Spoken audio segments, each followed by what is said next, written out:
Hello, everybody. This is Joseph P. Farrell. Looks like I'm kind of blurry. There we go.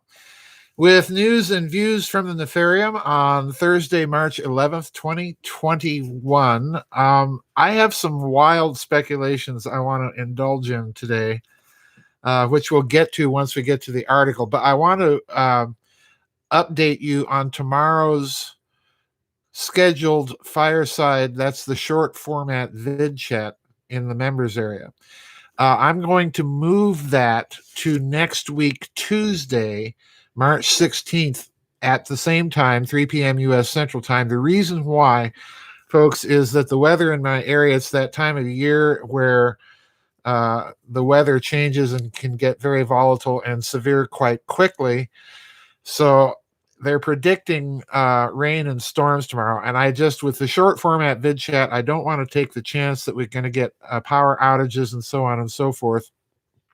So I've moved that to next Tuesday. So I beg your indulgence. I apologize for having to do that. I just don't want to take the chance during that short format vid chat of getting kicked off the line due to power outages or anything like that. I want to make sure that we have that whole vid chat in one piece. Anyway, hello to everybody in the chat room saying hello. But anyway, this article is from Reuters, and it concerns the fire in France, Strasbourg, France, which, if you know that city, it's right on the Rhine River in Lorraine, France. That was the city that was the scene of the Hôtel Maison Rouge meeting in the Second World War that was sponsored by Martin Bormann. So those of you who have read my books will know where Strasbourg is and some of the significance. But there were fires in Strasbourg. And I want to read from some paragraphs of this Reuters article about this, because I suspect that this is not an accident. And I'll give you my reasons why after you listen to this article by Reuters. I'm going to attempt to put this into a wider context that I've blogged about on the website and give you guys some search tips so that you can go look at those blogs if you're not familiar with some other stories. Anyway, this was datelined Paris, March 10th, and it's an article by Mathieu Rossmann and Raphael Sater, and it's a very, very thought-provoking article if you kind of listen between the lines, if you take my meaning. So here we go. Quote, a fire at a French cloud services firm has disrupted millions of websites, knocking out government agencies' portals, banks, shops, news websites, and taking out a chunk of the .fr web space, according to internet monitors. The fire, which broke out on Wednesday shortly after midnight at OVH Cloud, destroyed one of 4 data centers in Strasbourg in eastern France and damaged another, the company said. Now, let me stop right there and also remind you that Strasbourg is the location of the European Parliament, okay? So, in other words, I'm suspecting that there's a very deep and broad background to this story that even Reuters is really not picking up on here. But anyway, to continue, quote, there was no immediate explanation for the blaze, which erupted just 2 days after the French cloud computing firm kicked off plans for an initial public offering.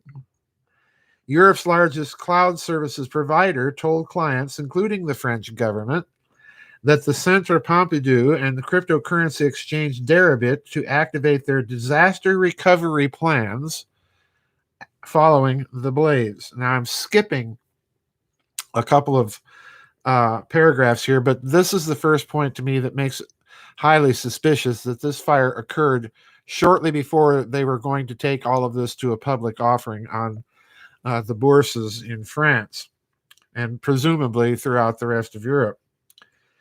So skipping a few paragraphs here, quote, OVH is a pretty important hosting company on the internet, said Mike Predijon, who directs a UK-based network security company called Netcraft.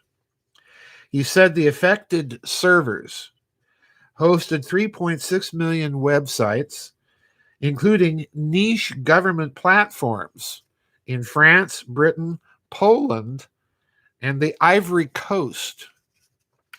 And again, I'm skipping a few paragraphs here.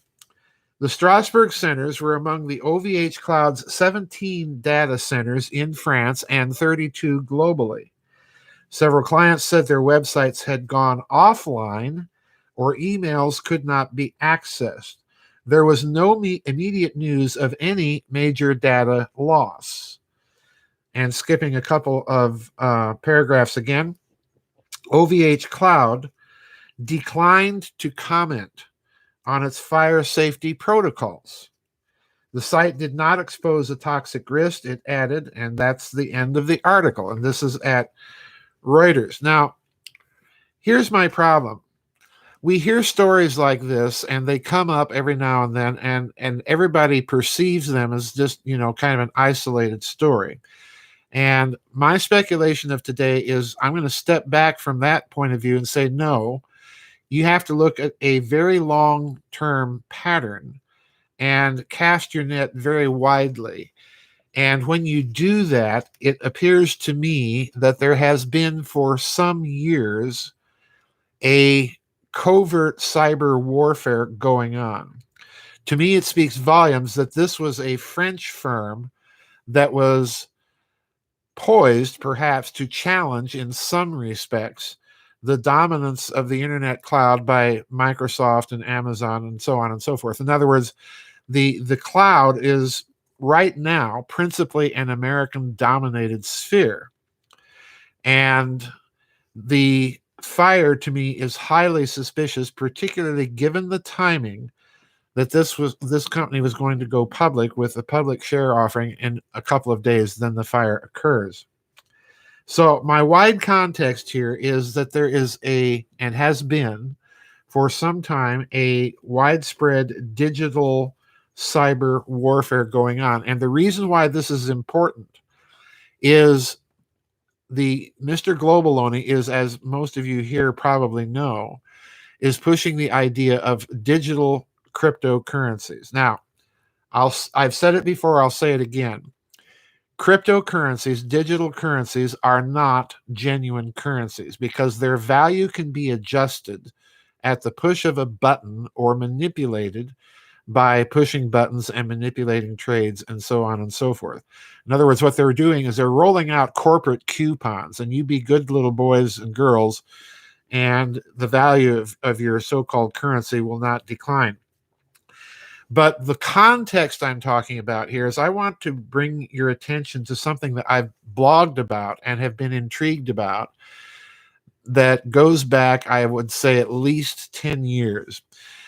I want you to remember that strange story in California a few years ago where an electrical substation at the very southern tip of Silicon Valley, I believe it was around San Jose or someplace like that, was hit by a well-prepared professional team that went into this electrical substation, took it down, and apparently removed electrical components from the substation and got in and out before the police had time to respond. It was a very professional hit, and it took down an electrical substation. So that's an isolated incident. But then recall a few months later that there was an attack in San Francisco itself on internet cabling, where again somebody went into the manhole covers, into the underground tunnels and so on in San Francisco, and physically cut internet cables in San Francisco. And again, it was an in and out job, very quick, very professional. They knew exactly where to cut cables. Then you had another similar strange incident a few months later of a actual physical attack on the internet cabling between Flagstaff, Arizona and Phoenix, Arizona, where again, somebody went in and physically severed an internet cable and was in and out before anybody had a chance to respond. And this is what I think we're looking at here.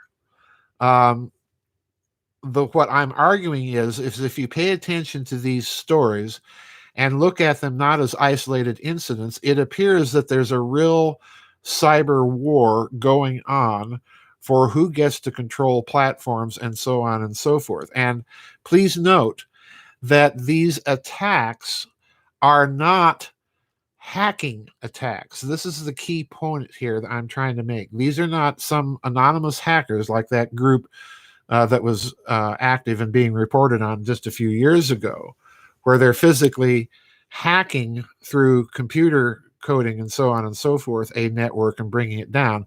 These are actual physical attacks on the physical plant that keeps everything running. Now, who's behind this, I don't know. But my suspicion is, and again, I'm speculating wildly here, my suspicion is you can number at least the usual suspects as involved in these activities. Russia, China, other great powers, and so on. But I also have a strong suspicion that this may be the activity, or at least some of it may be the activity, of non-state actors, other corporations, perhaps groups like Anonymous, and so on and so forth. I find these physical attacks on internet infrastructure very, very interesting. And there's always a common thread. These things either are professionally done, they're in and out, or they're done in other ways, like this fire in France. Now, what I find also very suspicious about this story thus far is, as far as I can tell, the French authorities are not commenting very deeply or very much on the cause of the fire. Now, my suspicion is, again, that we might be given a story that makes it look more or less accidental. In other words, this was just a fire. It started an XYZ piece of equipment and spread, and there was nothing we could do about it. I have a suspicion that we will not be told the complete story. Now, if the French authorities do release the story that this was not an accidental fire, that it was deliberately set, then that only increases our suspicions. And if the French do say that, my suspicion also is that French intelligence will probably have made its own conclusions, which it may not share, as to who the culprits were. But I'm very suspicious of stories like this.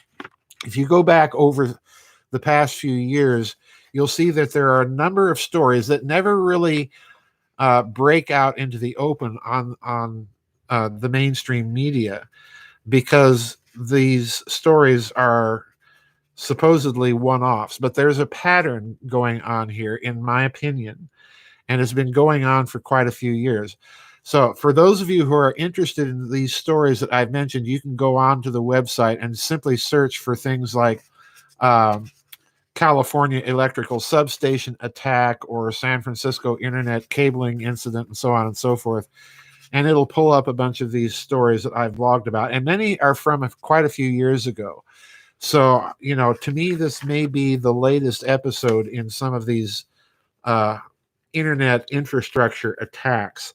I think we're going to see more of them, quite frankly, because we're in an end game right now, and they're trying to roll out this beast digital currency system. And to make any of that work, you have to have monopoly control on this internet cloud server infrastructure, and that's the rub. No one wants its competitor to have that kind of control. So we are looking at some real cyber warfare possibilities here. William Woodward in the chat room just said something interesting. He said that Assange revealed that U.S. intelligence had the software and ability to do covert attacks in America, and blaming the usual suspects. I'm not surprised at that. I'm not surprised at that. And yes, Glenn McEnroe in the chat room also said that President Bidenenko is planning cyber attacks on Russia, to send the Russians a message. And I think that plays into this because for any American administration, be it Bidenenko or whoever, to come out and openly announce that, we're going to do this, that means there's already a cyber war going on. So we're looking at another instance of it. And it may be, as Stephanie Ramirez says, that there might be a 3-letter agency involved in some of this. I don't know. But I do think there are several players on the field here, and we can't rule out non-state actors. This to me is a key thing to bear in mind.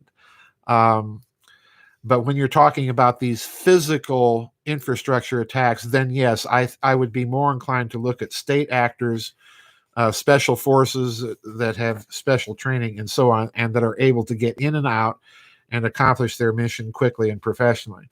So anyway, please look at those stories about I do. I'm sorry, but I just Shiloh, the canine home security agent just stepped into action. Hang on, folks. I'll be right back. Shiloh.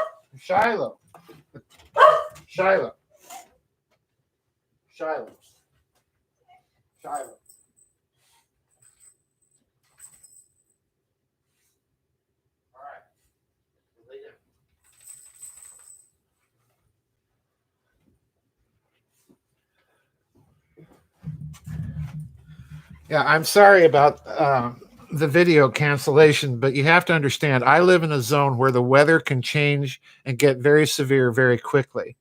And I'm not going to risk my health and safety just to keep a vid chat. So I'm moving the vid chat so that we won't have any possibility of interruption like that. So, just live with that. I'm sorry that I had to do that, but we're in that period of the season where weather can change on a dime, and I've got to keep an ear open to radio and news, and I can't do that if I'm broadcasting on a vid chat. So please understand. Shiloh's just doing her job. Like I say, the canine home security unit. So, but anyway, I think these stories, we've got to start looking at them whole and start recognizing patterns between individual stories. There's a lot going on, and I think we're going to see more and more stories like this. So just heads up on that. Anyway, it's been a cold March where you are. Who controls the cyberspace and so on and so forth.